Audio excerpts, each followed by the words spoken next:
Hi అండి. ఈరోజు మనం శ్రీ స్వామినారాయణ గురుకుల గోశాలలో జోష్ రాజు గారితో ఉన్నాము. యాక్చువల్లీ మేము ట్రైనింగ్ ప్రోగ్రామ్కి వచ్చాము డైరీకి సంబంధించి. సో ఈ రోజు ట్రైనింగ్ అయిపోయాక ఆయనతో ఒక చిన్న చిట్ చాట్ చేద్దామని అనిపించింది. ఉద్దేశం ఏంటి అనేది ఆయన మాటల్లో విందాం. నమస్తే.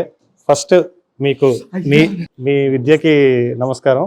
సో ఫస్ట్ ఏంటంటే మీరు ట్రైనింగ్ ఇచ్చారు. ట్రైనింగ్ గురించి మాట్లాడకుండా మనం ఫస్ట్ ఈ గోశాల గురించి ఒక 2 నిమిషాలు మాట్లాడుకుందాం. మీకు ఈ గోశాలకి సంబంధం ఏంటి? నాకు ఈ గోశాలకి అంటే గోశాలలోకి వచ్చేటప్పుడు లోపలికి దండం పెట్టుకొని వచ్చే అంత అనుబంధం అండి. అదే చూసాను. యాక్చువల్గా మీరు లోపలికి వస్తున్నప్పుడు మొత్తం ఇక్కడ ఉన్న లేబర్ వాళ్ళు ఎవరో నాకు ఐడియా లేదు. వర్కర్స్ మీరు నమస్కరించారు అండ్ వాళ్ళు నమస్కరించారు. అవునండి. ఆ పద్ధతి నాకు చాలా కొత్తగా అనిపించింది. సో అసలు మీరు ఈ గోశాల ఏంటి, వాళ్ళు మీ సుపీరియర్సా లేకపోతే ఏంటి అనేది నాకు అర్థం కాలేదు. ఒకసారి దాని గురించి చెప్తారా? ఈ గోశాలలో ఈ ఆవు కింద అందరూ వర్కర్స్, కాకపోతే నేను ఒక వర్కర్ని, వాళ్ళు ఒక రకమైన వర్కర్లు అంతే. నేను లోపలికి వచ్చినప్పుడు గోశాలకు దండం పెట్టుకుంటా, ఇట్లా నేను కనపడ్డప్పుడు వాళ్ళు ఒక దండం పెడతారు ఇలాగా. నేను వాళ్ళకి జై స్వామినారాయణ అని చెప్తాం అనమాట. ఇద్దరము వర్కర్లమే, ఎవరు ఇందులో పెద్ద చిన్న లేదు. యాక్చువల్గా మీరు ఈ గోశాలలో ఏం చేస్తారు? మీ పాత్ర ఏంటి ఇక్కడ? నాది livestock management and dairy technology అయింది. సెకండ్ థింగ్ డైరీ సైన్స్ BScలో అయింది కాబట్టి నేను ఒక పారావెట్ కింద కన్సిడర్ అవుతుంది. మేము మేనేజ్మెంట్ చూసుకుంటాను. ఏదైనా చిన్న ఫస్ట్ ఎయిడ్ లాంటి కానీ చిన్న చిన్న విషయాలు ఏమైనా ఉన్నాయి మేము చూసుకుంటాము. సెకండ్ థింగ్ వచ్చేసరికి ఏదైనా మేజర్ ఇష్యూస్ ఉన్నాయి దానికి మేము డాక్టర్ గారికి ఇన్ఫార్మ్ చేస్తాము. ఇక్కడ ఇంకా సుపీరియర్ డాక్టర్స్ ఉంటారు, లేకపోతే ల్యాబ్ టెస్ట్లకి ఎక్కడికైనా పంపించాలి సార్ చెప్పినట్టుగా మేము వెళ్తుంటాం అనమాట. ఎక్కువ మొత్తంలో ఫీడ్ కానీ కాఫ్ మేనేజ్మెంట్ ఇవన్నీ మేమే చూసుకుంటుంటాం. In case any emergency conditions ఏదైనా అవసరం ఉంది అప్పుడు డాక్టర్ గారి దగ్గరికి పంపించి అక్కడ నుంచి టెస్ట్లకు కానీ ఏదైనా రిఫర్ చేసి ఆ రిపోర్ట్లను మళ్ళీ డాక్టర్ గారు చూపించి మందులు వాడటం జరుగుతుంది. సెకండ్ థింగ్, మీరు ఇందాక ట్రైనింగ్ ప్రోగ్రామ్కి వచ్చారని చెప్పారు కదా, ఇట్స్ నాట్ ఎ ట్రైనింగ్ అని, ఇట్స్ వర్క్ షాప్ ఓన్లీ. అవగాహన సదస్సు అంతే. మనము నాకు తెలిసిన దాన్ని నా చదువుకి ప్లస్ నాకున్న అనుభవంతో రైతులకి కొంత అవగాహన కల్పించాలి, బేసిక్ నాలెడ్జ్ అనేది వాళ్ళకి అందించాలి అంతే. ట్రైనింగ్ లాంటిది ఏం కాదు కదా, అవగాహన సదస్సు అంతే. డైరీస్ అని ఒక ఇన్స్టాగ్రామ్ పేజ్ ఉంది. ఆ పేజ్ లో చూసి మనం ఈ వర్క్ షాప్ రావడం జరిగింది. సార్ ఇప్పుడు ఆ పేజ్ లో మీది వెటనరియన్ అని ఉంది. వెటనరీన్ అంటే వెటనరీ డాక్టరా లేకపోతే వెటనరీన్ అంటే ఏంటి, కొంచెం ఎక్స్ప్లెయిన్ చేస్తారా? యాక్చువల్ గా వెటనరీన్ అంటే పశువులకి సంబంధించినటువంటి ఒక సెక్టార్. అయితే వెట్ అంటాం నార్మల్ గా, అది మనం పెట్టుకునేది కాదండి. మన వీడియోస్ త్రూ అదే వస్తుంది. మనం ఏమైతే చెప్తున్నామో అందులో మనం ఏం యాడ్ చేసేది ఉండదు. ఇన్స్టాగ్రామ్ త్రూనే వాళ్ళే నాకు వెటనరీన్ అని వచ్చింది అనమాట అక్కడ, అంతే. అయితే ఇందులో మాకు వెట్టికి ఏం సంబంధం అంటే యాక్చువల్గా మేము డైరీ స్టూడెంట్స్, మేము పారావెట్ కింద కన్సిడర్ అవుతాం. ఇప్పుడు మీరు ఈ వర్క్ షాప్స్ కండక్ట్ చేయడం వెనక మీ ఉద్దేశం ఏంటి, అండ్ మీరు ఇది ఎలా ఉపయోగపడుతుంది అనుకుంటున్నారు నాలాంటి ఒక డైరీ ఫార్మర్కి? ఒక ఫార్మర్ దగ్గరికి ఎప్పుడైనా మేము నార్మల్గా కలుస్తున్నప్పుడు బేసిక్ నాలెడ్జ్ లేకుండా క్వశ్చన్లు అడుగుతున్నారు, కానీ వాళ్ళకి అప్పటికే 10 గేదెలు కానీ 10 ఆవులు కానీ ఉంటున్నాయి. ఒక టాబ్లెట్ని ఎలా తినిపియాలి, అసలుకి ఆవులకు వాడేది టాబ్లెట్ కాదు బోలస్, ఆ బోలస్ని ఎలా తినిపియాలి అనేది కూడా అడుగుతున్నారు. మీరు ఏమన్నా ఇంకా స్టార్ట్ చేయలేదండి అంటే 10 గేదెలు ఉన్నాయండి, మాకు 10 ఆవులు ఉన్నాయండి, రోజుకి 50 లీటర్లు పాలు అమ్ముతున్నామండి అని చెప్తున్నారు. అంటే ఇక్కడ ఎవరి మీద ఆధారపడుతున్నారు నాకు అర్థం కాలేదు. 10 లక్షలు 20 లక్షలు పెట్టి యానిమల్స్ తీసుకొస్తున్నారు. సెకండ్ థింగ్, ఫార్మ్ కన్స్ట్రక్షన్, ఎన్నో హెడ్ఏక్స్ ఉంటాయి డైరీ ఫీల్డ్లో. బేసిక్గా కొంచెమైనా నాలెడ్జ్ లేకుంటుంటే ఎలాగా, కొంచెమైనా అంటే ఈ పేజ్కి ఇంత క్రేజ్ రావడం కూడా డౌన్ నుంచి అసలుకి కింద లెవెల్లో ఏం జరుగుతుంది అనేది జరుగుతూ ఉంది, చెప్పడం జరుగుతుంది. అందుకని చాలామంది పీపుల్ కనెక్ట్ అయ్యారు దీనికి. అయితే ఈ ప్రోగ్రామ్ యొక్క ముఖ్య ఉద్దేశం ఏంటి అంటే, పేజ్ స్టార్ట్ చేసిన తర్వాత కూడా కింద కామెంట్లు అయ్యే వస్తున్నాయి. దానా నేను ఎప్పుడు పెట్టుకోవాలి, ఎలా పెట్టాలి, నానబెట్టి పెట్టాలా, ఉడకబెట్టి పెట్టాలా, డైరెక్ట్గా ఇవ్వాలా, లేకపోతే అసలు వ్యాక్సిన్ అసలు ఎందుకు వేసుకోవాలి, ఎప్పుడు వేసుకోవాలి, అసలు డీవార్మింగ్ ఎప్పుడు వేయాలి, అసలు డీవార్మింగ్ నాకు వద్దు అనే వాళ్ళు ఉన్నారు, వ్యాక్సిన్ నేను వేయించుకోను అనే వాళ్ళు ఉన్నారు. కానీ ఒక ఇంజెక్షన్ కానీ ఒక వ్యాక్సిన్ లేక ఏదైనా ఫార్ములా అంటే ఎన్నో టెస్టులు, ఎన్నో ల్యాబ్ టెస్టులు చేసి ఎంతోమంది ప్రొఫెసర్లు డాక్టర్లు చూసి టెస్ట్ ట్రయల్స్ వేసిన తర్వాత యానిమల్ కోసం వస్తుంది. అది ఎవరి కోసము? ఫార్మర్ యొక్క ఉపయోగం కోసం మాత్రమే అది జరుగుతుంది. దాన్ని ఫార్మర్ యూటిలైజ్ చేసుకోకుండా అన్హెల్దీ కండిషన్లో డాక్టర్ గారి దగ్గర పరిగెత్తి డాక్టర్ గారు వైద్యం చేయలేదు, లేకపోతే ఇది క్యూర్ అవ్వలేదు అనేటట్టు కాకుండా ముందర prevention is better than cure అని చెప్పడానికే కదా ఇవన్నీ తయారు చేసింది. కానీ దాని మీద ఫోకస్ చేయకుండా ఎప్పుడో జరిగే దాని మీద అన్నట్టు కాకుండా బేసిక్ నాలెడ్జ్, అసలు దానా ఎంత పెట్టుకోవాలి, వ్యాక్సినేషన్ స్కెడ్యూల్స్ ఏమున్నాయి, యానిమల్ సెలక్షన్లో ఎలా ఉంటుంది, ఒక పశువుని ఎప్పుడు కట్టించుకోవాలి, అసలు వేసే తీగ ఎలాంటి తీగ అయితే మన పశువు కడుతుంది, ఎదలో ఉన్నప్పుడు అసలు ఎద లక్షణాలు ఏంటి, ఇవి కూడా తెలియకుండా డైరీ ఫామ్ స్టార్ట్ చేసి, నేను ఒక మంచి విషయం ఒకటి అంటే ఒక చిన్న లైన్ ఏమనుకోమాకండి, ప్రతి ఒక్కళ్ళు కూడా డైరీ ఫీల్డ్ని ఏలేద్దామని వస్తారు, కానీ కెలికేసి వెళ్ళిపోతున్నారు. రెండు చాలా అంటే చాలా అర్థాలు ఉంటాయి దాంట్లో. యాక్చువల్గా నాకు గూస్ బంప్స్ వస్తున్నాయి పదాలు మాట్లాడుతున్నప్పుడు. నేను ఏదో చేద్దామని వస్తున్నారు, ఏం చేయాలో తెలుసుకోకుండా వచ్చేసి రేపు తను ఒక విలేజ్లో ఒక్క పర్సన్ రెవల్యూషనరీ థాట్స్ తోటి డైరీ ఫీల్డ్లోకి రావాలి. నేనే ఉన్నాను. నేను పెట్టాక మా ఊర్లో కనీసం ఒక 100 యానిమల్స్ ఎక్కువ వచ్చుంటాయి బరిగొడ్లు. నేను ఏదో చేద్దామని వస్తున్నారు. డిగ్రీ చేసిన వెంటనే వస్తారు, బీటెక్ చేసిన వెంటనే వస్తారు, ఒక జాబ్ నుంచి ఇంకో ప్రొఫెషన్ నుంచి చేంజ్ అయ్యి వస్తారు, రిటైర్మెంట్ ప్లాన్ తీసుకొని వస్తారు, వేరే కంట్రీస్ నుంచి కూడా అక్కడ రిటైర్మెంట్ తీసుకొని వస్తున్నారు. నేను ఎంతో సంపాదిద్దామని కాకపోయినా నేను ఒక మంచి లైఫ్ని ఎంజాయ్ చేయాలి, డైరీ ఫీల్డ్లోకి రావాలి, ఎంతో సేవ చేయాలని వస్తారు. నాలెడ్జ్ లేకుండా ఉండటం వల్ల కెలికేసి వెళ్ళిపోతారు దాన్ని. వాళ్ళు స్టార్ట్ చేయడానికంటే ముందర ఎంతో మందితో డిస్కస్ చేస్తారు. ఊర్లో అందరికీ తెలుస్తుంది స్టార్ట్ చేశాక. ముందర డిస్కస్ చేయటం వేరు, తెచ్చినాక జరుగుతున్న విషయాలు వేరు. ఒక్క విలేజ్లో ఒక్క పర్సన్ డైరీ ఫెయిల్ అయిందంటే అసలు ఆ విలేజ్ మొత్తంలో ఎవరు ఆలోచనలోకే రారు. ప్రాక్టీస్ చేయడం మానేస్తారు. పలానా ఆయనకు 10 ఎకరాలు ఉన్నాయనే తట్టుకోలేకపోయాడురా, నువ్వేం తట్టుకుంటావురా నువ్వు అని చెప్తారు. పలానా ఆయన పని చేసుకునే వ్యక్తి, జాబ్ వదిలిపెట్టొచ్చిన వ్యక్తే తట్టుకోలేకపోయారు, అన్ని డబ్బులున్న వ్యక్తే తట్టుకోలేకపోయాడు, నువ్వు ఎలా తట్టుకుంటావురా అంటారు. అది ఎలా? నేను వెళ్దామని వచ్చినాక నువ్వు పక్కకి వెళ్ళిపోతే ఎలా?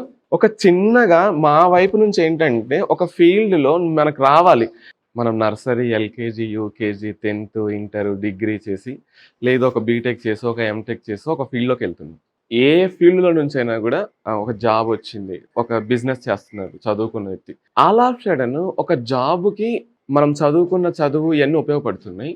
ఒక డైరీ ఫీల్డ్లోకి రావడానికి ఏం ఎడ్యుకేషన్ లేకుండా ఎందుకు వస్తారు లోపలికి? దీనికోసం మళ్ళీ మీరు ఏదో ఫస్ట్గా ఎత్తుకొని కింద నుంచి చదవండి అని చెప్పట్లేదు. ఈవెన్ వెటనరీ డాక్టర్ గారు కానీ లేకపోతే ఎవరైనా కూడా నువ్వు బాగా నేర్చుకో, సైంటిఫిక్ నాలెడ్జ్లు తెలుసుకో, లేకపోతే నీకు మొత్తం తెలిసిపోయి ఉంటేనే ఫీల్డ్లోకి రా, విషయాల గురించి ఎవరు మాట్లాడరు. బేసిక్ నాలెడ్జ్ సంపాదించాలి. మీ దగ్గరలో ఉన్నటువంటి వెటనరీ డాక్టర్ గారిని కానీ లేకపోతే ఒక జాయింట్ డైరెక్టర్ని, అసిస్టెంట్ డైరెక్టర్ గారి దగ్గరికి వెళ్ళి, సార్ నేను ఇట్లా డైరీ ఫామ్ పెడదాం అనుకుంటున్నాను, బేసిక్ బుక్స్ ఏమైనా ఉంటే నాకు సజెస్ట్ చేయండి. 1,00,000 రూపాయలు పెట్టి మీరు గేదెని తెచ్చే కంటే ఒక 10 రూపాయలు 100 రూపాయలు పెట్టి బుక్ను కొనుక్కుంటే అయిపోద్ది కదండి. సెకండ్ థింగ్ వచ్చేసరికి ఒక వర్క్, మీరు ఒక ఫామ్లో ఉండండి. మీరు ఒక జాబ్ రావడానికి ఇన్ని సంవత్సరాలు కష్టపడుతున్నందుకు ఒక 15 రోజులు ఒక గోశాలలో వర్క్ చేయండి, లోతుపాతులు తెలుసుకోండి. ఒక గోశాలకి ఎక్కడి నుంచో ఏరేసిన పశువులు వస్తాయి. యాక్చువల్గా అది వెళ్ళాల్సింది వేరే దగ్గరికి, కానీ వచ్చింది వేరే దగ్గరికి. ఇక్కడ బతికి అన్నం తిని పేడేసి అవి ఈంత కడితే పాలిస్తే లేకపోతే లేవు. ఇది ఒక లైఫ్. ఇంకొకటి అంటే ఇక్కడ మీరు ఎందుకు గోశాలలకే వెళ్ళమని చెప్తున్నాం అంటే సిక్ యానిమల్స్ అనేవి ఎక్కువ కనపడతాయి. మీకు అసలు లోటుపాట్లు ఏముంది అనేది మీకు తెలుస్తాయి. మీకు అంత టైం లేదు, మీరు డబ్బులు మాత్రమే ఇవ్వగలుగుతారు, మీరు అంత టైం లేదు మీ దగ్గర. అప్పుడు ఏం చేయాలంటే దగ్గరలో ఉన్నటువంటి ఒక డైరీ ఫామ్కి వెళ్ళండి. ఒక్క 15 to 30 days వాళ్ళతోటి ఓన్లీ మార్నింగ్ ఈవినింగ్ వెళ్ళండి. పొద్దున్నే వర్కర్ ఏ టయానికి వస్తున్నాడు, ఈవినింగ్ ఏ టయానికి ఓనర్ వెళ్ళిపోతున్నాడు, ఇవి చిన్న చిన్న విషయాలు. దానా ఎలా పెడుతున్నారు, గడ్డి ఎలా పెడుతున్నారు, అలా అని చెప్పి నా పక్కనే ఒక 4 గేదెలకి ఒక షెడ్ వేసాడు ఆయన దగ్గర కాదండి. ఒక 15 days సక్సెస్ఫుల్ డైరీ ఫార్మర్, ఒక 15 days ఫెయిల్యూర్ డైరీ ఫార్మర్. మీకు అర్థమవుతుంది ఇది ఎందుకు ఫెయిల్ అయింది, ఇది ఎందుకు సక్సెస్ అయింది. వీళ్ళు ఏమేమి రూల్స్ పాటిస్తున్నారు. ఒక మార్కెట్ లెవెల్ నుంచి వీళ్ళల్లో ఒక రెవల్యూషనరీ థాట్స్ ఉంటాయి. ఏం చేసినా కూడా మార్కెటింగ్ ఇంపార్టెంట్ అవుతుంది. అసలు మార్కెటింగ్ ఎలా చేస్తున్నారు అనేది వాళ్ళ దగ్గర నేర్చుకుంటారు. మీరు ఎలా దానా పెడతారని తెలుస్తుంది. ఒక యానిమల్ని ఎక్కడ కొంటున్నారో కాంటాక్ట్ దొరికిద్ది, దానా ఎవరి దగ్గర కొంటున్నారో కాంటాక్ట్ దొరికిద్ది, మార్కెటింగ్ ఎలా చేస్తున్నారు విషయాలు తెలుస్తాయి మీకు. చిన్న చిన్న విషయాలను మనం పరిగణలోకి తీసుకుంటే డైరీ ఫామ్ని ఖచ్చితంగా మీరే ఏళ్తారు. మీరు ఏలటం కోసమే మన తెలుగు రాష్ట్రాలు ఉన్నాయి. మీరు ఏలితేనే మేమందరం బతుకుతాము. మీరు ఏలిన రోజు వస్తేనే మన పిల్లలు చక్కటి పాలు, చక్కటి నెయ్యి తిని మనందరం తెలుగు రాష్ట్రాల్లో అభివృద్ధి పదంగా నడుస్తుంటాం అన్నమాట. మీ వర్క్షాప్ ఎందుకు పెడతారనేది మాకు చాలా మంచి అవగాహన వచ్చింది. అయితే కాసేపు మీ పర్సనల్ గురించి మాట్లాడుకుందాం. మీకు డైరీ సైన్స్ చదవాలి అనే కోరిక ఎక్కడి నుంచి పుట్టిందో చెప్పండి. బేసిక్గా ఫార్మింగ్ బ్యాక్గ్రౌండ్ అండి మాది. అమ్మ నాన్న అందరూ, ఇంకా అమ్మ వాళ్ళకి ఎక్కువ ఉండేవి. వాళ్ళు అమ్మేవాళ్ళు పాలని. ఎక్కడండి? జగైపేట అమ్మది, కృష్ణా డిస్ట్రిక్ట్. నాన్నది సూర్యాపేట, అంటే ఇప్పుడు సూర్యాపేట, ఓల్డ్ నల్గొండ డిస్ట్రిక్ట్. నాన్న వాళ్ళేమో మా చేలో పనిచేసే వాళ్ళకి కానీ ఊర్లో ఉన్న వాళ్ళకి ఫ్రీగా మజ్జిగ పాలు ఇచ్చేవాళ్ళు అనమాట. అమ్మ వాళ్ళది ఏంటంటే నాన్న వాళ్ళది విలేజ్ బ్యాక్గ్రౌండ్ కాబట్టి వాళ్ళకి అమ్ముకోవటం అవన్నీ ఏం లేవు. ఈవెన్ పండక్కి చేసే అప్పలు అంటాం, అంటే ఐటమ్స్ అప్పలు ఏదైనా కూడా పూరీలు కూడా వాళ్ళు నెయ్యిలో చేసేసుకునే వాళ్ళంట. ఆ వెన్న ముద్ద ఇంత తినేవారంట మా నాన్నగారు. వాళ్ళకి అమ్ముకోవటం కానీ వాటి మీద ఏం లేదు. అమ్మ వాళ్ళది సిటీ కాబట్టి అమ్ముకునేవాళ్ళు. అమ్మ దగ్గర మార్కెటింగ్, నాన్న దగ్గర ఎలా పెంచాలి, యానిమల్ ఎలా కన్సీవ్ చేయించాలి, 2 విషయాలు. మా నాన్న అడిగారు, నాన్న ఏం చేస్తావు ఫ్యూచర్లో నువ్వు అది ఇదని డిస్కస్ చేస్తున్నప్పుడు, నువ్వు నాకేమి ఇస్తావు నాన్న అని అడిగాను అనమాట. ఉన్న దాంట్లో సగం నీకే కదా అన్నారు. అయితే నాకు 1 ఎకరం పొలం ఇవ్వండి, నేను అమ్మి ఈ రోజు రేట్ ప్రకారం ఒక 50 ఆడదూడలు వస్తాయి, గేదె దూడలు, వాటిని సాదుకుంటా అని చెప్పాను అనమాట. చిన్నప్పటి నుంచి ఇంట్రెస్ట్ ఉంది. ఇంట్రెస్ట్ ఉంది. నేను 5వ తరగతిలోనే పాలు పిండాను. 7వ తరగతిలో ఆ పాలు తీసుకెళ్లి వేరే వాళ్ళకి పోసేవాళ్ళము. బేసిక్ గా దూడలతో పడుకోవటం, దూడలతో ఆడుకోవటము, ఆ పాలు పిండటం, వాటికి జొన్నన్నం పెట్టేవాళ్ళం మేము. ఆ జొన్నన్నం వాటికి పెట్టేటప్పుడు అమ్మోళ్ళు పంపించినప్పుడు కొంచెం తీసుకొని తినేసి వెళ్ళిపోయేవాళ్ళం. అలా చిన్నప్పటి నుంచే వాటితోటి మమేకమై ఉండేది. కాకపోతే నాకు ఈ ఫీల్డ్ అంటే కొంచెం బాగా ఇంట్రెస్ట్ ఉండేది. అందరికీ వ్యవసాయం కానీ, అంటే మా విలేజ్ బ్యాక్గ్రౌండ్ కాబట్టి ఒకటి జాబు లేకపోతే వ్యవసాయం అనేవాళ్ళు. నాకు ఆ రెండిటి మీద లేదు, వీటితోటే కనెక్షన్ ఎక్కువ దొరికేది. వీటితోటే ఉండేదన్నమాట. తర్వాత నేను చదువుకోవటానికి వెళ్ళినప్పుడు కూడా, అంటే నేను ఒక మూర్ఖుడిని లాగా అనమాట. నేను డిఫెన్స్ అకాడమీకి వెళ్ళినప్పుడు హాఫ్ డేనే ఉంటుంది. 2కి లంచ్ అయిపోయింది అంటే 4:30కి డ్రిల్ పీరియడ్ ఉంటుంది. ఒక 2 కిలోమీటర్స్ 2 కిలోమీటర్స్ మనకి 8 నిమిషాల్లో కొట్టాలి, అలా ఉంటుందన్నమాట. ఆ కోసం బ్రేక్ ఇచ్చేవాళ్ళు.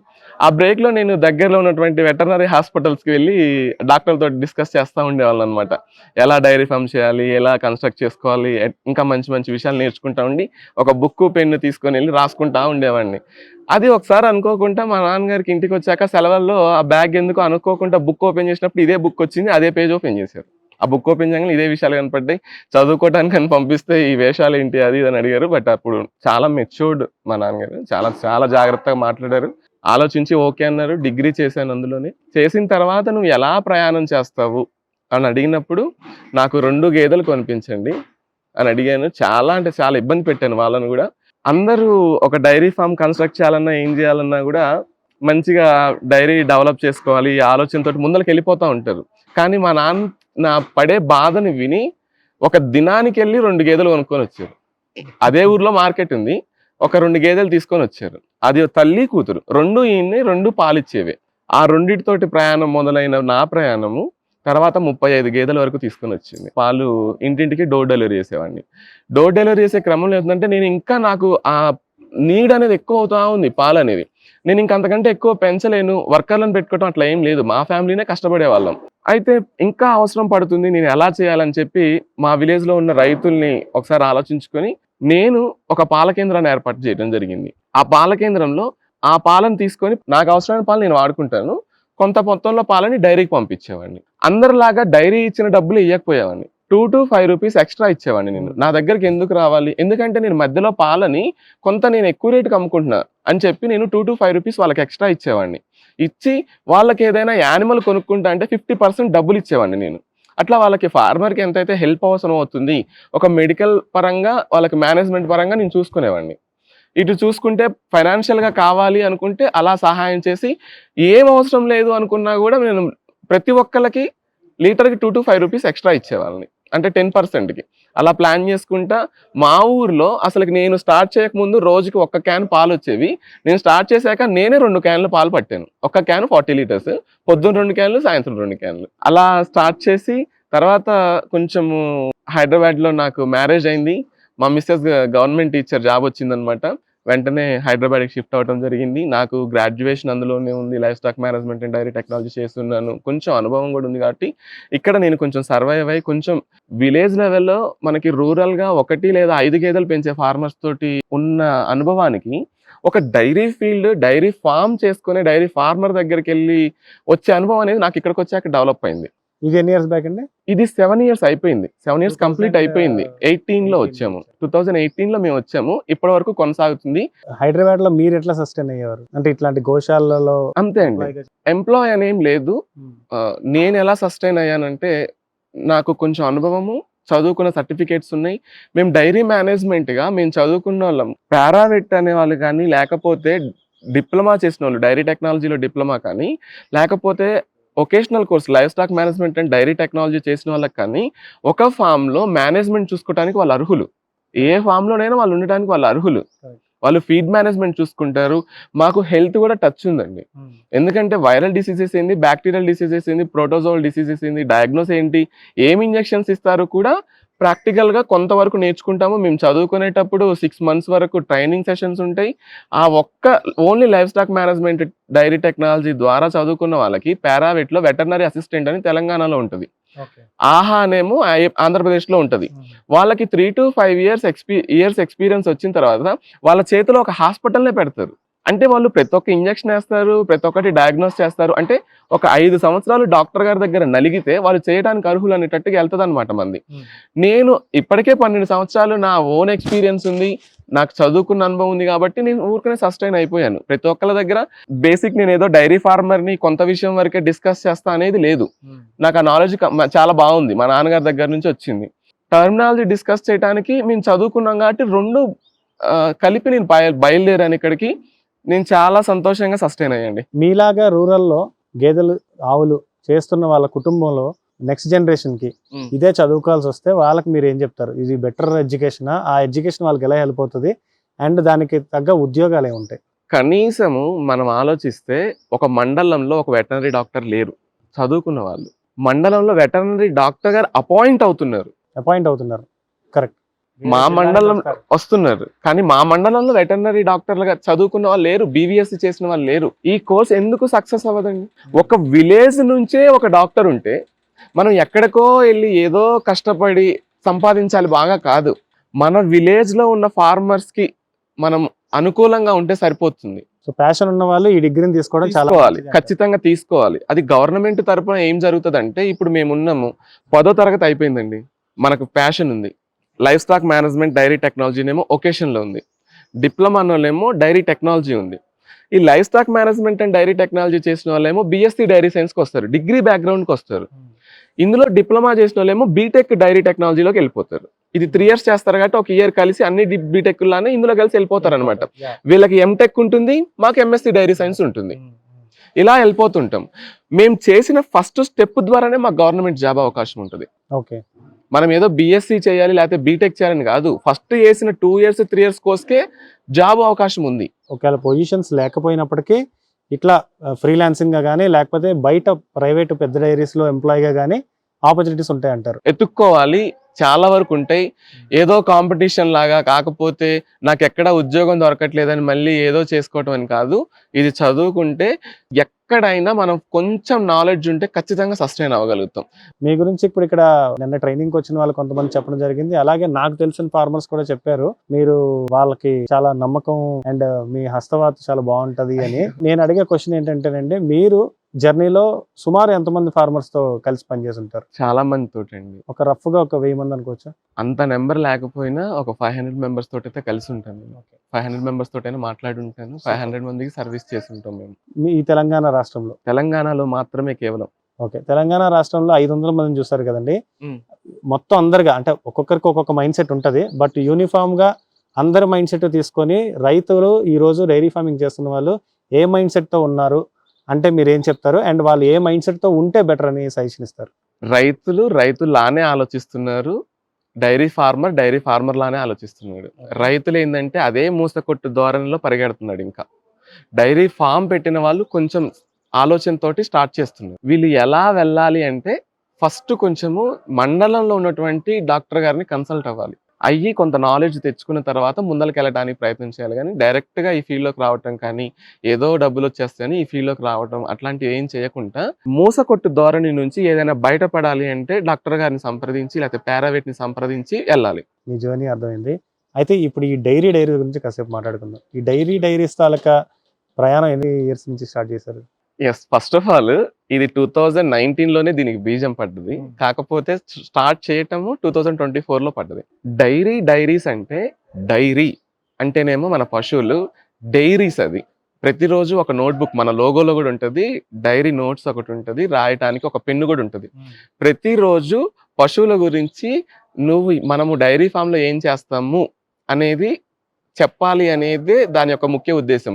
రీసెంట్ గా వర్క్ షాప్ లో గవర్నమెంట్ టీచర్ ఒక రికార్డు నోట్స్ తీసుకొని వచ్చి ఇది నా డైరీ అండి, నేను ఇందులో మీరు చెప్పే వీడియో రాసుకుంటున్నాండి అని చెప్పారు. మా యొక్క ముఖ్య ఉద్దేశం అదే అండి. నేను ఇక్కడే ఉంటే ఒక్క ఫార్మర్ తోటి లేకపోతే రోజులో 10 మంది ఫార్మర్‌లనే కలుస్తాను. నా దగ్గర కొంచెం ఆలోచన ఉంది. ఇది ఒక ప్లాన్ ఉంది కాబట్టి అని చెప్పి కంప్లీట్‌గా దీనికే టైం కేటాయించి 2025లో మేము వీడియోస్ అప్‌లోడ్ చేయడం జరిగింది. రీసెంట్‌గా ఇప్పుడు 55 అట్లా ఆల్ ఓవర్‌గా ఒక 85-90K వరకు వచ్చింది. 2 రాష్ట్రాలకి పరిమితం చేశారు. 2 రాష్ట్రాల వరకు. తెలంగాణలో 500 మందికి సర్వ్ చేస్తూ మాట్లాడేది ఇప్పుడు ఒక 50,000 మందికి రీచ్ అవుతుంది. అవుతుంది. నేను యాక్చువల్లీ మీ పేజ్ చూసే వచ్చానని చెప్పాను కదండి. అందులో ఉన్న కాంటెంట్ వేరే ఛానల్స్‌లో మిస్ అవుతుందని కొంచెం అనిపించింది. లైక్ డైరీ ఫార్మర్ ఎడ్యుకేటెడ్ అయితే ఎట్లా ఉండొచ్చు, ఎలా ఉండాలి అనే ఆలోచనలు ఎక్కువ కనిపిస్తున్నాయి. అంటే ఇప్పుడు మీరందరూ ఎంత అన్నారు మోస పద్ధతి అని. డైరీ ఫామ్ పెట్టాలి అంటే పద్ధతి ఏంటి అనేది అందరూ ఫాలో అయ్యేది ఆ లోకల్లో చేస్తున్న మోస పద్ధతులను ఫాలో అవుతూ అదే డైరీ ఫార్మింగ్ అని ఫిక్స్ అయిపోతారు. ఆయా జిల్లాల్లో లేదా ఆయా ఊర్లలో చేస్తున్న పెద్దలు ఏం చేశారో అదే చేసుకుంటూ వెళ్ళిపోతున్నారు. బట్ ఒక ఎడ్యుకేటెడ్ ఆ సెక్టర్ను మార్చాలి అనుకున్నాడు, ఆ సెక్టర్లో మళ్ళీ గ్రోత్ కావాలి అనుకున్నాడు, ఎలా ఉండాలో అలాంటి ఇన్ఫర్మేషన్ మీ దాంట్లో కనపడింది. అయితే ఇప్పుడు ఇది 2 రాష్ట్రాలు కాకుండా మరి మీరు ఇంకొక రాష్ట్రీయ భాష లేకపోతే ఇంగ్లీష్ చేసి ఇంకొంచెం పెద్ద చేస్తే బాగుంటుందేమో కదా. లేదండి. ఇప్పటికే ఎన్నో నిద్రలేని రాత్రులు అనుభవిస్తున్నాం మేము. వేరే రాష్ట్రాలకి, వేరే భాషలోకి మార్చే అవకాశము, అవసరము వచ్చిన రోజున ప్రయాణం అనేది మొదలు పెడదాం. కానీ ఇప్పటి వరకు నేను అట్లీస్ట్ సబ్ టైటిల్స్ లా ఉన్నా పక్క భాష వాళ్ళకి బాగుంటది కదా అనేది నా ఒపీనియన్. అవును. కామెంట్ రూపంలో గూడా కన్నడ నుంచి, తమిళ్ నుంచి వస్తున్నవి. ఇట్లా మాకు ట్రాన్స్‌లేట్ చేసి ఇవ్వండి. లేకపోతే మీ కంటెంట్ అంతా ఒక కామెంట్ లైక్ ఒక కామెంట్ బాక్స్‌లో ఫస్ట్ అక్కడ చెప్తే మేము తమిళ్‌లో చదువుకుంటాము. ట్రాన్స్‌లేటర్ త్రూ అన్న తెలుగులో రాస్తే అది తమిళ్‌లోకి ఎళ్తది గదా అని చెప్పారు. అది టీమ్ కొంచెం డెవలప్ చేసినాక ఆలోచిద్దాం అనుకుంటున్నాము. నిద్రలేని రాత్రులు నిద్రలేని రాత్రులు అంటే గడుపుతామండి. ఖచ్చితంగా గడుపుతాం. సోషల్ మీడియాలోకి వచ్చిన మొదటి రోజే గడుపుతారని కాదు. వచ్చిన తర్వాత మాత్రం ఖచ్చితంగా గడపాలి వాళ్ళు. ఎందుకంటే పడుకునే ముందల వ్యూస్ చెక్ చేస్తారు. లైక్స్ ఎన్ని వచ్చినాయి, ఈరోజు అప్లోడ్ చేసిన వీడియోకి ఏం జరుగుతుంది సమాచారం చూస్తాం. కామెంట్ ఏమొచ్చింది అని. లెగిసిన తర్వాత అందరూ కరాగ్రే వస్తే లక్ష్మి, కరమధ్యే సరస్వతి, కరమూలే దుర్గే అని చెప్పి ఇట్లా పెట్టుకొని ప్రభాతే కరదర్శనం అని ఇట్లా చేస్తారు. కానీ సోషల్ మీడియాలో ఉన్న వాళ్ళు సెల్లులు చూసి వెంటనే ఓపెన్ చేసి సోషల్ మీడియా పేజ్లోకి వెళ్ళి ఎన్ని వ్యూస్ వచ్చినాయి, రాత్రి అప్లోడ్ చేసిన వీడియోకి చెక్ చేయాలి. అందులో నిద్ర పట్టకపోవడానికి గల కారణం ఏంటంటే రాత్రి ఇంకేం బెటర్ వీడియో చేయాలన్నా లేకపోతే ఏ రకంగా అది అంతే. ఈ రోజు ఒక వీడియోని తీసాము, దాని కింద కామెంట్ రూపంలో మేము ఎలా సరి చేసుకోవాలనేది వీడియోలు వస్తాయి, కామెంట్లు వస్తాయి. ఈ రోజు అప్లోడ్ చేసిన వీడియోకి కింద కామెంట్లు కొన్ని వస్తాయి, వాళ్ళు మమ్మల్ని సరి చేస్తారు మంచి దారిలోనే. మీరు ఇంకొంచెం ఈ వీడియో మీద మాకు ఇంకొంచెం సమాచారాన్ని అందించండి, లేకపోతే వేరే నాకు ఈ వీడియో కావాలి ఈ డిసీజ్ మీద అని చెప్తుంటారు అనమాట. అలాంటివి మేము ఇంకా ఇప్పుడు బూస్టప్ యాక్చువల్గా మేము మా బ్రెయిన్ ఏమి లైక్ ఒక డిక్షనరీ అన్ని బుక్స్ కలిసి ఉండవు కాబట్టి రైతుకి ఒక నాలెడ్జ్ ఇవ్వాలి, ప్లస్ సైంటిఫిక్ గా వెళ్ళే వాళ్ళకి కూడా కొంత నాలెడ్జ్, ఎడ్యుకేటెడ్ కూడా వెళ్ళాలి. కాబట్టి అంటే మీరు చదువుకుని మీకు గుర్తులేదా అండి అంటారు కొంతమంది. కానీ నేను మీతోటి మాట్లాడుతుంది వేరు, సోషల్ మీడియాలోకి వచ్చి మాట్లాడుతుంది వేరు. మా నోట్లోంచి వచ్చిన ప్రతి పదం అది జనంలోకి, పబ్లిక్ లోకి వెళ్ళిపోతుంది. కాబట్టి ఎంతో ప్రిపేర్ అవ్వాలి, కెమెరాని హ్యాండిల్ చేయాలి, దానికి సంబంధించిన సమాచారాన్ని కంప్లీట్ గా ఇవ్వటానికి 1 నిమిషంలో ప్రయత్నం చేయాలి. మేము చూసుకుంటే ఒక FMD అనేది ఉందండి, అది వైరల్ డిసీజెస్. ఏంది ఈ సమాచారం, ఏంది, ఎలా వస్తుంది, సిమ్టమ్స్ ఏంటి, ఎలా డయాగ్నోస్ చేయాలి, దాని తర్వాత ప్రికాషన్స్ ఏం పాటించాలి, మందులు ఏముంటాయి, మాకే 2 పేపర్లు ఉంటుంది. ఒట్టిగా చదివితే 10 నిమిషాలు పట్టిద్ది, కనీసం 5 నిమిషాలు పట్టిద్ది. కానీ మేము చెప్పటానికి 60 సెకండ్లలో అయిపోచేయాలి. దాన్ని ఎలా తీసుకొని రావాలి ఆలోచిస్తాం అనమాట. ఆ స్ట్రెస్ మీకు ఎక్కువ ఉంటది, ఖచ్చితంగా ఉంటది. ఇంకా తొందరపడి ఎవరైనా తొందరపడి కోయిల ముందల కూసింది లాగా ఫోన్ నెంబర్లు కానీ ఎవరైనా ప్రొవైడ్ చేసేసారనుకోండి, అసలు ఆ కోయిల కుయ్యటానికి అవకాశం లేకుండా గొంతు పోయిద్ది అనమాట. కనీసం 6 నుంచి 8 గంటలు ఫోన్లు మాట్లాడటానికి వాళ్ళకి సమయం పట్టిద్ది. ఎందుకంటే అర్ధరాత్రి కూడా డైరీ ఫార్మర్ మనుషుల హాస్పిటల్లో ఎలా అయితే స్పీడ్గా పరిగెత్తుకుంటా డాక్టర్ల చుట్టూ తిరుగుతున్నారో అర్ధరాత్రి కూడా తిరుగుతారు. ఇంకా అర్ధరాత్రి వచ్చిన కేసు ఇంకా సీరియస్ ఉంటుంది. ప్రొలాప్స్ కానీ, డిస్టోకియా కానీ డెలివరీ కండిషన్లోనే జరుగుతుంటాయి. పాయిజన్ కానీ, అలాంటి పాయిజన్ కేసెస్ అవి జరుగుతాయి. దగ్గరలో ఉన్న వాళ్ళు ఎవరు రెస్పాండ్ అవునప్పుడు నేను ఒక పేజ్ని ఫాలో అవుతున్నా అని చెప్పి వాళ్ళు ఒక నెంబర్ దొరికింది అని చెప్పి కాల్ చేసి కొంత సమాచారాన్ని అయినా తెలుసుకోవాలనుకుంటారు. వాళ్ళ దగ్గర నుంచి అది కోరుకుంటారు అనమాట. కాబట్టి అవి జరుగుతుంటాయి. ఇంకంతే. పేరెంట్స్ ఆబ్వియస్లీ మిమ్మల్ని యాక్సెప్ట్ చేశారు, బట్ మిమ్మల్ని కట్టుకున్న భార్య అండ్ పిల్లలు వీళ్ళ ఒపీనియన్ ఎలా ఉంది దాని మీద? ఫస్ట్ ఆఫ్ ఆల్ సోషల్ మీడియాలోకి రావటం అనేది మా ఫ్యామిలీలో కాదు, ఎవరికి ఇంట్రెస్ట్ లేదు. నేను ఊహించుకున్నది ఏంటంటే, నేనున్న ప్రదేశంలోనే నేను ఫార్మర్స్ తోటి ఎందుకు మాట్లాడాలి, ఈ విషయం అనేది, ఈ సమాచారం అనేది కావాల్సిన ప్రతి ఒక్కరి దగ్గరికి వెళ్ళాలి కదా అని సోషల్ మీడియాలోకి వచ్చాను. పెట్టిన 10 వీడియోలలో 10వ వీడియోనే వైరల్ అవ్వటము, మీరు చూసుకుంటే పొదుగు పాలు ఎలా పిండాలి పొదుగు నుంచి అనేది ఒక గ్లౌన్ తీసుకొని వచ్చాను. యాక్చువల్లీ ఫస్ట్ వీడియో నాది అదే. ఓకే, గ్రేట్ అండి. అలానే చాలా మంది కనెక్ట్ అయింది అనమాట. అది ఒక సినిమాలో ఉంటది, ఏదో మూవీలో ఉంటది, హనుమాన్ జంక్షన్, రైట్. నాకు ఎందుకో థాట్ వచ్చింది, అది తీసుకొని చేశాను అనమాట. అంత మంచి వీడియోకి ఎన్నో పొదుగువాపులు తగ్గించడానికి ఎంతో సమస్యల నుంచి బయటపడేసే వీడియో అన్నమాట. అది ప్రాక్టికల్ గా కూడా నేను చూపించా. అది పశువు దగ్గరే కూర్చొని కాకుండా నేను ఇంట్లో ఉండి చూపించడం జరిగింది. దాని కింద బొట్టు కరెక్ట్ గా పెట్టుకోరా అని రాశారనమాట. ఆ రోజు మమ్మల్ని ఇంపాక్ట్ చేసింది. అంటే 10 రోజుల మా జర్నీనే అది. 10 రోజులకే అరే అనే సంబోధించటము, లేకపోతే బొట్టు అనేది నేనేమి మేకప్ లేకపోతే ఒక ఆర్టిస్ట్ని కాదు కదండి, నీట్ గా చూసుకొని నాకు వేరే వాళ్ళు పెట్టడం అలా కాదు కదా. భగవంతుడి దగ్గరికి వెళ్ళినప్పుడు మన ధర్మం ప్రకారంగా నేను పెట్టుకొని వచ్చేస్తాను. ఇట్లా పెట్టుకొని మన తల్లిదండ్రులు మన నేర్పించింది కదా అది.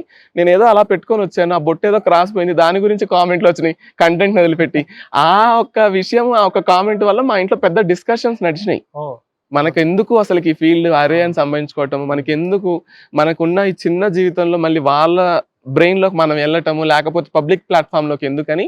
కాకపోతే కొన్ని రోజుల తర్వాత అసలుకి డబ్బులు సంపాదించడం అనే విషయం పక్కన పెట్టి ఓన్లీ వీడియోలు అప్లోడ్ చేయడం వల్ల నీకు వచ్చే ఉపయోగం ఏందనే రోజుల తర్వాత ఈ సమస్యలు అన్నీ ఉంటున్నాయి, ఈ సోషల్ మీడియా ప్లాట్ఫామ్ లోకి రావద్దు, వద్దు, ఇబ్బంది అవద్దు అని చెప్పిన వ్యక్తే నాకు ఇప్పుడు 10ంటికి కూడా నేను ఏదన్నా వీడియో కామెంట్లు ఎట్లా వచ్చినా చూస్తుంటే పాపని తీసుకొని వెళ్ళి వేరే రూమ్ లో పండుకొని నీ వర్క్ నువ్వు చేసుకొని నా దగ్గరికి రా అంటది. ఏదైనా ఎడిటింగ్ ఏదైనా పెండింగ్ ఉంది అంటే పొద్దున్న 5ంటికి లేపి డే స్టార్ట్ అయ్యే లోపు నీ ఎడిటింగ్ చేసుకొని వచ్చి ఇక్కడ కూర్చో మాతో పాటు అని చెప్తారనమాట.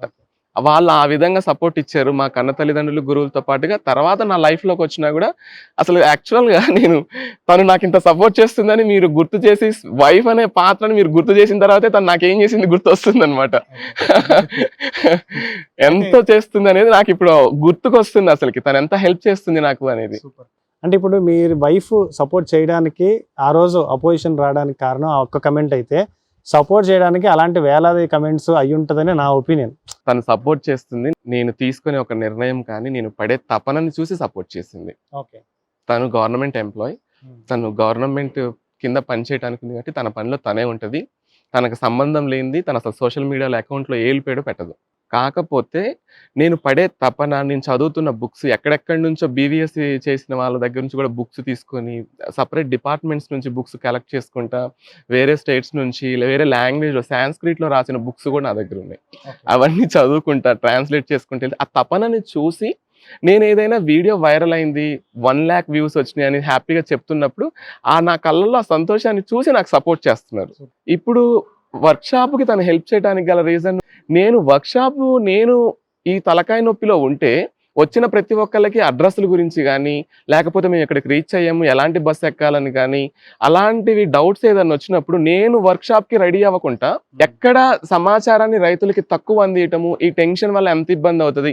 మీరు చూస్తే మన వర్క్షాప్లో ఒక పీపీటీ ప్రెజెంటేషన్ ఉంది, ఒక కాన్ఫరెన్స్ హాల్లో అరేంజ్ చేయడం జరిగింది. ఒక స్క్రీన్, ఒక మైక్ త్రూ, ఏదో చేతిలో పట్టుకోనో గట్టిగా మాట్లాడటం కాదు, ఒక మంచి మైక్ తీసుకొని మనము ఈ కనెక్షన్స్ త్రూ ఒక డాక్టర్ గారిని తీసుకొని వచ్చి మనకి డైరీ మేనేజ్మెంట్ గురించి నేను డిస్కస్ చేసి, డిసీజెస్ మెడికల్ పరంగా డాక్టర్ గారితో మాట్లాడి, సీడ్స్ గురించి ఇత్తనాలు కావాలి కాబట్టి ఇత్తనాల్లో పీజీ చేసిన వాళ్ళని తీసుకొని వచ్చి, ఇవన్నీ తీసుకొని వచ్చి రైతులకు అందించడానికి సమాచారానికి వెళ్తా, ఏ బస్సు ఎక్కాలి అనే సమాచారం దగ్గర నువ్వు ఆగిపోకూడదని తను అది హ్యాండిల్ చేస్తుంది అంతే. ఓకే, ఈయన బాగానే చేస్తున్నాడు. ఒక 100 మందిని ఆర్గనైజ్ చేసి ఒక వర్క్షాప్ చేస్తున్నాడంటే 100% ఇతను చాలా మంచి డబ్బే చూస్తున్నాడని అనుకొని వచ్చాను. కాకపోతే ఈరోజు వర్క్షాప్ అయిపోయాక ఈ వీడియో కోసం నేను వెయిట్ చేస్తున్న సమయంలో మీరు అందరికీ సెటిల్ చేస్తున్న డబ్బులు ఇవన్నీ దగ్గర నుంచి చూశాను కాబట్టి ఆ ఖర్చు అంతా నా మైండ్లోకి వెళ్ళాక అర్థమైంది, అయ్యో ఇతనికి అనుకున్నంతగా నేను అనుకున్నంత ఇదేం పెద్ద గొప్ప వ్యాపారం ఏం కాదు, కాకపోతే ఇది చాలా ఒక మోటోతో చేస్తున్నారు, ఇది చాలా మంచి ఇదే అని నాకు కళ్ళారా చూశాను కాబట్టి చెప్తున్నానండి. మీ సంకల్పం చాలా గొప్పదే ట్రైనింగ్ వెనకాతల. బట్ ఎనీ గివెన్ డే ఈ ట్రైనింగ్ మీ కష్టానికి ఖచ్చితంగా ఆ డబ్బు కూడా మీకు ప్రస్తుతం చేసుకోవడం రావట్లేదు, అది రావాలని నేను కోరుకుంటున్నా. నేను ఇప్పుడు ఒక క్వశ్చన్ అడుగుతానండి. నేను అడిగే క్వశ్చన్ ఏంటంటే, మీరు రావడానికంటే ముందర డబ్బులు మిగులుతున్నాయి అని చెప్పారు. సెకండ్ థింగ్, నేను సెటిల్ చేస్తున్న బిల్స్ గురించి కూడా చూసా అని చెప్పారు కదా. మీ ఆలోచన ప్రకారంగా నేను ఎంత డబ్బులు మిగిలినాయి, మీ ఆలోచన ప్రకారం మీ చేతి డబ్బులు ఒక 3 నుంచి 5 వేలు అయ్యింది అనుకుంటానండి. గ్రేట్ అండి, థ్యాంక్ యూ, మీరు అది అర్థం చేసుకున్నారు. నేను క్యాలిక్యులేట్ చేసుకున్నా, అంటే రఫ్ గా క్యాలిక్యులేట్ చేసుకున్నా కదా, రఫ్గా క్యాలిక్యులేట్ చేసుకుంటే ఒక 5,000 మీ చేతిలో డబ్బులు పడి ఉంటాయని నేను అనుకుంటున్నాను. అవునండి, వాస్తవమే. ఎందుకంటే కాన్ఫరెన్స్ హాల్కి డబ్బులే, అన్ని విషయాలలో డబ్బులే పెట్టాలి. ఈవెన్ ఫార్మర్స్ వచ్చి కాకపోతే మీరు వర్క్షాప్ కండక్ట్ చేసుకోవడంలో సక్సెస్ఫుల్ గా చెప్పారు, బట్ ఫెయిల్యూర్ అటెంప్ట్ అని అంటాను. నెక్స్ట్ టైం మీరు డబ్బు ఎలా చేసుకోవచ్చు అనేది కూడా చూసుకోవాలి అనేది నేను అంటున్నాను. బికాస్ అందరు కోచ్లు చేసేదే, విద్య ఊరికనే ఇవ్వకూడదు, విద్య ఊరికనే రాదు. సో మీరు చేస్తున్న సంకల్పం గొప్పదే, ఆ సంకల్పం ఇంకా ఎక్కువ కాలం ముందుకెళ్ళాలి అంటే మీకు ఎంతో కొంత మిగలాలి అనేది నేను అనుకుంటున్నానండి. ఆ దిశగా కూడా మీ టీం వర్క్ చేయాలి అని ఇంకొక విషయం చెప్తున్నాను. వర్క్ షాప్కి వస్తున్నప్పుడు అందరూ ఫుడ్ ఇస్తారు, హాల్లో కూర్చోబెడతారు, అన్నీ బాగున్నాయి. ఇక్కడ సాత్విక్ భోజనం తినడం, అది గురుకుల పాఠశాలలో ఆ సాత్విక్ ఫుడ్ తింటున్నప్పుడు వచ్చే అంటే మనం రైట్ ప్లేస్కి రైట్ ఎనర్జీస్ నేర్చుకోవడానికి వచ్చాం అనేది అయితే నాకు చాలా బాగా అనిపించింది. ఫస్ట్ ఆఫ్ ఆల్ నేనైతే ఇది గుర్తించినందుకు థ్యాంక్ యూ అండి. నేను చాలా అంటే చాలా గ్రేట్ఫుల్గా ఉన్నా. ఒక ప్యాకెట్ తీసుకొని వచ్చి వాళ్ళకి ఇచ్చేసేయటం, ఎక్కడి నుంచో బయట లస్సీ ప్యాకెట్లు తీసుకొచ్చి వాళ్ళకి ఇచ్చేసేయటం చేయలేదు. మన ఫామ్ లో తయారైనటువంటి మజ్జిగని లస్సీ రూపంలోకి మార్చి ఇచ్చాం. మా దగ్గర భోజనాన్ని ప్రిపేర్ చేపించి కనీసం 7-8 రకాల వంటకాలతోటి, అది కూడా ఏదో స్పైసెస్ లేకపోతే అవన్నీ కాదు, కేవలం సాత్వికమైన భోజనమే పెట్టి బయటకు పంపించడం జరిగింది. సుభాష్ పాలేకర్ గారి ట్రైనింగ్కి వెళ్తే అక్కడ మనకి ఇలాంటి ఒక న్యాచురల్ ఫుడ్ పెడతారు. నాకు ఆ వైబ్ వచ్చిందండి. ఈ లొకేషన్ అంతే అద్భుతంగా ఉంది, ఫుడ్ అంతే అద్భుతంగా ఉంది, మీ వర్క్షాప్ కూడా అంతే చాలా బాగా అనిపించింది. మీరు ఇలాంటి వర్క్షాప్స్ ఇంకెన్నో చేయాలని, ఇంకా ఎంతో మంది రైతులకు మీరు దగ్గర అవ్వాలని, అండ్ మీ మోటో ఏదైతే ఉందో, ఒక రైతు బాగా చేస్తేనే కదా ఇంకొంతమంది ఫీల్డ్లోకి వస్తారు, ఆడు మధ్యలో ఆపేస్తే మళ్ళీ మొదలు ఎలా అవుతుంది అనేది ఈరోజు నా టేకేవే. యాక్చువల్లీ ఈరోజు నా టేకేవే అదే. థ్యాంక్ యూ సో మచ్ అండి. Thank you very much.